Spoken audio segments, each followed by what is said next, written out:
എനിക്കിഷ്ടപ്പെട്ടു. എനിക്ക് ആ കഥാപാത്രങ്ങളും ഇപ്പം നമ്മുടെ നാട്ടിൽ നടന്നുകൊണ്ടിരിക്കുന്ന അതുകൊണ്ടൊന്നും സാങ്കേതികമില്ല, എന്നാലും ഇഷ്ടപ്പെട്ടു. എനിക്കിഷ്ടപ്പെട്ടു. എങ്ങനെയുണ്ട് മമ്മൂക്ക? എങ്ങനെയുണ്ട്? അത് എന്നും സ്റ്റാറല്ലേ. അവരുടെ പടം അടിപൊളിയാ, നല്ല ടെർബോ സൂപ്പറാ. മമ്മൂട്ടി ഒരു രക്ഷയില്ല. പിന്നെ വില്ലനാണ് എടുത്ത് പറയാനുള്ള BGM ഒക്കെ ഇട്ട് അങ്ങ് അടിപൊളിയാക്കിയിട്ടുണ്ട് പടം. പിന്നെ സെക്കൻഡ് പാർട്ടുണ്ട്, ആ പടത്തിന്റെ ലാസ്റ്റ് അങ്ങനെ കാണിക്കുന്നത്. അതൊരു ഗംഭീരം പടം എന്തായാലും. എടുത്ത് പറയാനുള്ള എന്താണ്? എന്താ ബ്രോ ഇഷ്ടപ്പെട്ട ബ്രോ? മമ്മൂക്കയുടെ ആക്ടിങ് കാര്യങ്ങളൊക്കെ തന്നെ ഭയങ്കര ഇഷ്ടപ്പെട്ട. ആക്ഷനൊക്കെ ഭയങ്കരം. ആ സ്റ്റാർട്ടിങ് ആ എൻട്രൻസ് ഡ്രിഫ്റ്റ് ചെയ്യുന്നൊക്കെ എൻ്റെ അമ്മ അതിഗംഭീരം പടം.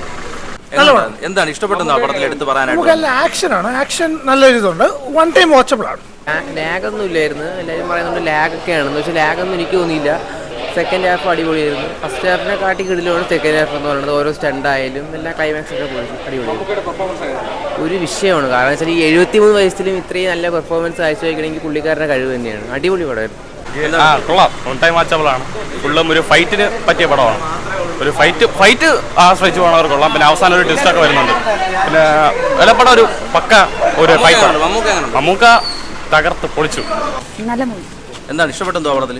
മമ്മൂട്ടിയുടെ സ്റ്റൈൽ ഈ ഒരു പ്രായത്തിലും പുള്ളിയുടെ ഒരു പെർഫോമൻസ് എങ്ങനെ ഉണ്ടായിരുന്നു? എല്ലാം കൊള്ളാം. അടിപൊളി. എല്ലാം കൊള്ളാം. ഫാമിലിക്ക് ഇഷ്ടപ്പെടും, പിള്ളേർക്കൊക്കെ ഇഷ്ടപ്പെടും, കുട്ടികൾക്കൊക്കെ ഇഷ്ടപ്പെടും. ചേട്ടാ എങ്ങനെയുണ്ട് ഈ പ്രായത്തിൽ മമ്മൂക്കയുടെ ആക്ഷൻ ഒക്കെ എങ്ങനെയുണ്ട്? Super action.